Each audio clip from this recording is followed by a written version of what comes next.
Good morning, everyone. My name is C, and I am the owner of CLM Custom Designs on Etsy, as well as now I can announce that I am CLM Custom Designs on Shopify.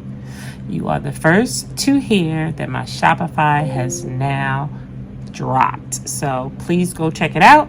Let me know what you think. I hope you find something you love. But anyway, you can also find me on YouTube, and I am all things crafting. Welcome back if you've been here before, and if you're new, welcome. Come on in, take a seat, and let's get ready to learn something. This morning, I am going to be putting HTV on some bins. So I'm sure everyone has these bins laying around, but sometimes you want to just kind of tag them and mark them so you know what's inside the bins. So I have gotten an order from a music teacher friend of mine that wants to have the Cliff Note put on here. And she has 6 of these bins. We're going to do this with heat transfer vinyl. So if you're interested in seeing how this turns out, stick around. Let's jump into the intro.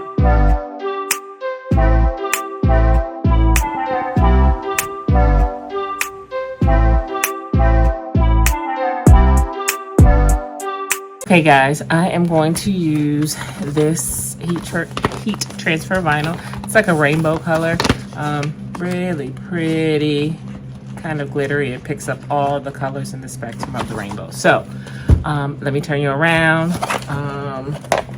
so you can see what I'm doing. It's fairly simple. Let's see. They're on Design Space. I just simply literally went into the images and I typed music note. They all came up. I chose the one I wanted and I added it to the canvas. So it's already there, so I'll cancel out of that. And here we are. This is what she wanted, this particular symbol. I sized it. I made it 6.5 inches because she wanted it as big as we could get it on the front. So barring the handle, this was the biggest size that we could get. I duplicated it 6 times because she has 6 bins. Now you're probably thinking, but these are blue. Really doesn't matter what color your design comes in as. It really only matters what is on that mat when you go to print it. So I showed you what I'm going to use. So like I said, I've sized it to 6.5 tall, and it's like the little ones are 2.5 wide. So I hit make it. It dumps on the mat. Now, excuse me, as you can see, it gave me 2 mats, but there's still space on this mat. So I'm going to utilize all the space so that I don't waste any vinyl. So I'm going to click on mat 2. It brings this up, these 3 dots, click on that, it says move object. And then I'm going to move it to the first mat and confirm. So now everything is on the same mat. So I just need to make sure that I utilize this. Make this bigger. Make sure that I utilize this space well. So I'm going to move them down to make sure they're not touching any lines at the top or the sides.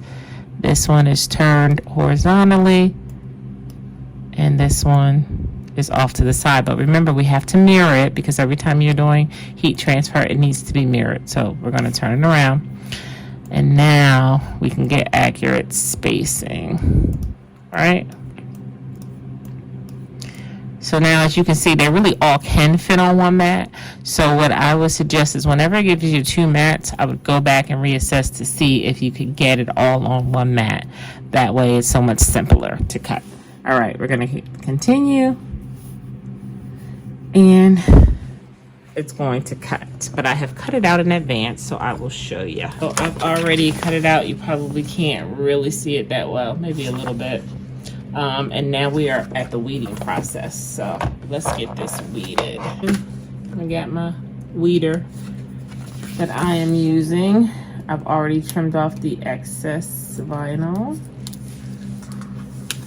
And now I'm gonna weed it. This weeds like butter. Now what I didn't show you is when I want to select my material, I went in to browse all material and I chose holographic. iron-on vinyl, it's important to choose the correct material that you're cutting so that it can weed like butter, because if you don't choose the wrong material, if you don't choose the correct material, then it may not cut all the way through, or it may cut too deep because each material's thickness is a little bit different. Let's get this, just weeding this out.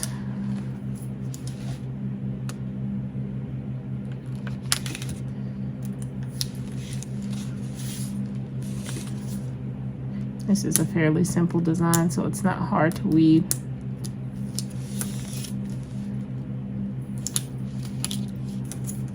If this is your first time with me, you may be asking, what in the world am I using as a weeder, because it looks like a mechanical pencil.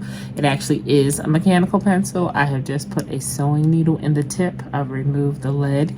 This is my favorite type of weeder.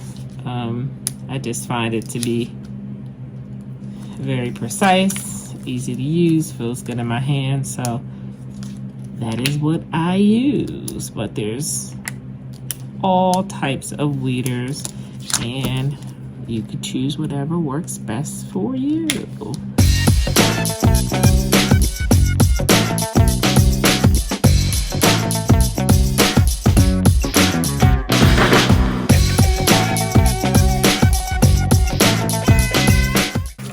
are all weeded.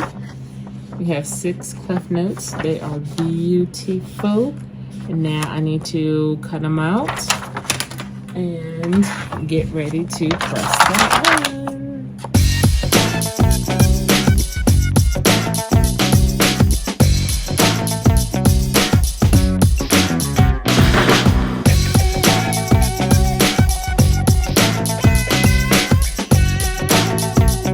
So there you go, all 6.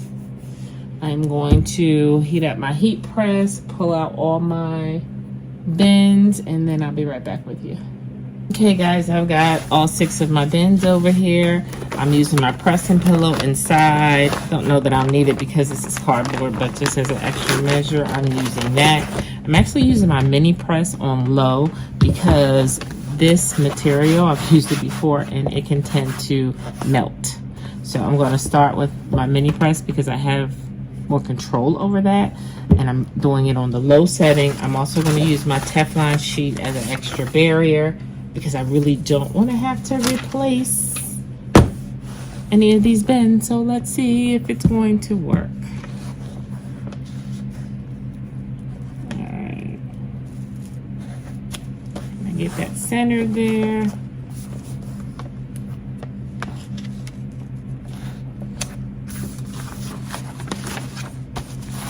Cover it with the Teflon sheet. I'm going to quickly move this around, not staying in any one particular place so that it does not melt. And then I'll test it and we'll see.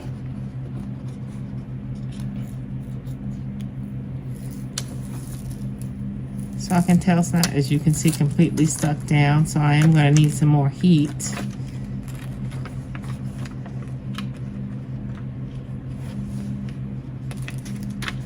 But I'm going to, so not enough is just as bad as too much. So let's go again. Move it around quickly. I do want it to adhere securely, but I don't want it to melt. So again, it's like a delicate balance. And I only know this from, like I said, trial and error. So now it looks pretty good. It's stuck down. I have not melted it. So I think this is going to be the right temperature for low and the right method. So there you go. That's going to be cute. So I'm going to do the other 6. And then I'll show you them all completed. Alright guys, I thought I'd show you the last one so you can see the technique one more time. I laid it on there. I am covering it with the Teflon sheet. using the mini press on the lowest setting, moving it around, not keeping it in any one particular spot for a long time so as not to melt. Let's check it. See, all of it has not adhered. As you can see here, it's not stuck down in this part, but that's okay. We're going to cover it again with the Teflon sheet, making sure we hit those areas. And the reason why I'm not getting everything to stick down the first time is because I'm using low heat, and then I'm trying to send it through two coverings, the Teflon sheet as well as that plastic. So it's unlikely that it's going to be able to have enough heat to get it the first time, but that's okay. We do it again without the plastic covering, and voila. So we are all finished. I have all 6 of them done now. They're all done. They all look great. They're all going to have different colors depending on what part of that vinyl they were cut on, but they all look good. I think she's going to be pleased with these. Quick, simple, and easy. And I just wanted to show you kind of the oops. If you have too much heat, this is what will happen. It burned. So yeah, you want to ask how to fix that. Well, that one's a little bit harder. As you may be able to see, the handle was here, so I had to take the handle off. I flipped it around, hot glued the handle on the other side, and then I did it properly. And so when I put the cube in, you're only going to see this end. So that's the only fix when you burn that, and that works for me. Anyway, guys, we are all finished. We knocked out these cubes in record time. So this is a quick, fun project that you can do just to kind of spice up your areas, or just label them if you want to do that, just so you can know what's inside your bins. So anyway, thanks for hanging out with me, guys. I appreciate it. Make sure you hit the like button, leave a comment, and also hit the subscribe button. Notification bell is important too. That way you will not miss anytime something new drops on this channel. And remember, again, you now can find me on Etsy and Shopify, as well as YouTube. And if everything was done correctly, on Facebook and Instagram, you will also be able to link up with my store and buy whatever you like. Anyway, guys, appreciate it so much. Till I see you again, take care.